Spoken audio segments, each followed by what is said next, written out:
सीमा एक साधारण लड़की है जो दिल्ली की गलियों में अपना पानी पूरी का ठेला चलाया करती थी। ये ठेला उसके पिताजी का है।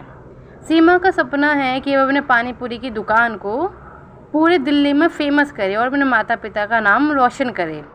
उसका एक भाई भी है जिसका नाम है कियांश।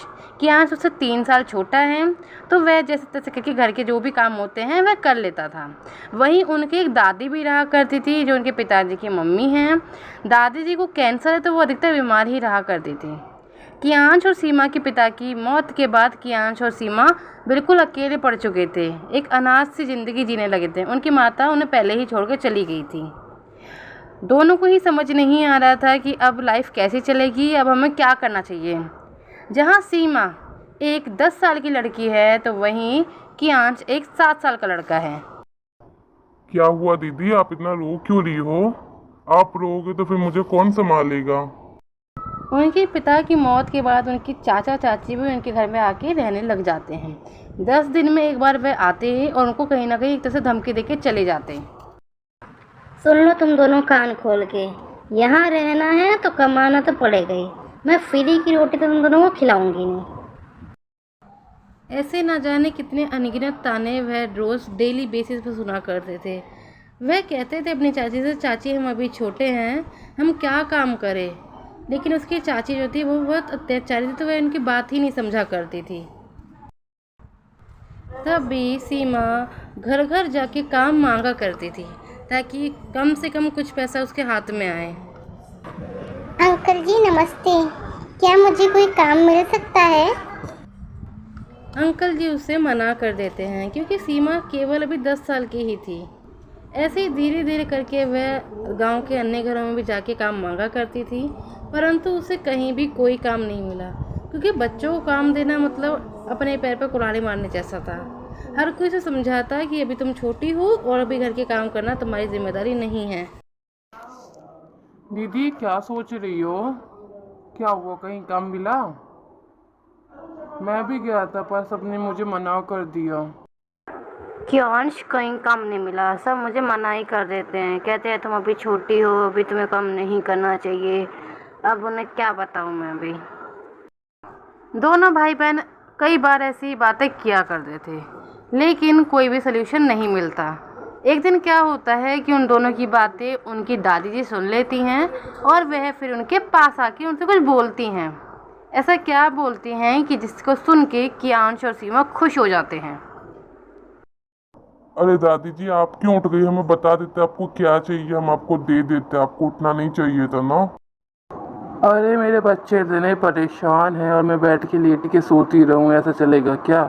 चलो मैं तुम्हें किसी ऐसी जगह ले चलती हूँ जहाँ पे तुम्हारी सारी परेशानियों का हल मिल जाएगा।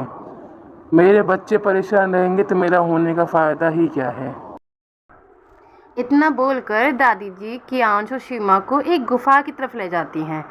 जिस गुफा को देखते ही ऐसा लग रहा था कि वह बहुत गहरी है। दोनों कियांश और सीमा उनसे पूछने लगते हैं कि हम यहाँ इस जंगल में, इस गुफा में क्यों आए हैं, यहाँ पे ऐसा क्या होगा जिससे हमारी सारी परेशानियाँ हल हो जाती हैं। तो दादी जी उनसे बोलती हैं कि पहले तुम गुफा के अंदर चलो, तुम्हें खुद सब कुछ समझ में आ जाएगा। आ जाओ बच्चों, डरो मत, मैं हूँ ना। तुम्हारी दादी भी जिंदा है, डरने की बात नहीं है, आ जाओ अंदर। अंदर जाते जाते उन्हें एक जंगल मिलता है। जंगल में मिलता है उन्हें पानी पूरी के ठेले का सामान। जिस सामान को देखते ही सीमा का जो दिमाग है वो बिल्कुल ओपन हो जाता है। वो बोलती है कि दादी जी आप भगवान से हमें कुछ मांगने की ज़रूरत ही नहीं, उन्होंने सब कुछ दे दिया। इतना बोल के वह तीनों फिर अपने घर पे आ जाते हैं। घर पे आने के बाद सीमा पूरे 2 घंटे के अंदर एक ठेला का निर्माण कर देती है। कियांश दादी कैसा रहा ठेला? अच्छा है ना? बिल्कुल। ये सुन के कियांश और दादी माँ समझ जाते हैं कि वह अपने पापा का बिजनेस करने की सोच रही है। वह पुलिस स्टेशन में जाकर जो भी कार्रवाई होती है वो करवा लेती है और अगले दिन एक मॉल के बाहर आराम से अपना ठेला लगा के बैठ जाती है। मॉल के बाहर होता है तो इससे होता है कि ज़्यादा अच्छा कमाई भी हो जाएगी और दिक्कत भी नहीं होगी। समय बीतता रहता है और धीरे धीरे करके उसके जो ग्राहक हैं वो 1 से 2, 2 से 3, 3 से 5 और 5 से 10 भी होने लगते हैं। उसकी एक दिन की कमाई ना के बराबर तो देखी जाए कम से कम 500-800 रुपये हो ही जाती थी। 10 के 4 गोलगप्पे हैं आंटी जी। पुदीना वाला पानी वाले में गोलगप्पे मैं कर दूं या जीरा पानी डाल दूं, बताइए आप। ये खट्टा मीठा बना दूं आपके लिए या अपना स्वादिष्ट वाला बना। इतना कहकर वह डेली बेसिस में अपना ठेला लगाने लगी। धीरे धीरे ग्राहक बढ़ते गए और उसकी आमदनी भी काफ़ी अच्छी होने लगी। कुछ हफ्तों बाद फिर दादी और कियांश के पास आराम से बैठ के बात करती है। दादी, बताया हो एक दिन में मैं 1000 से 1500 रुपये कमा लेती हूँ। बहुत अच्छा ठेला चल रहा है। यह सुनकर दादी और कियांश बिल्कुल चौंक ही जाते हैं। उन्हें यकीन ही नहीं होता कि एक दिन में पानी पूरी के ठेले से 1500 रुपये भी निकल सकते हैं। अरे वाह मेरी लाडो, जीती रहे। तूने तो अपने मम्मी पापा का नाम रोशन कर दिया। वाह, अच्छा कमाल।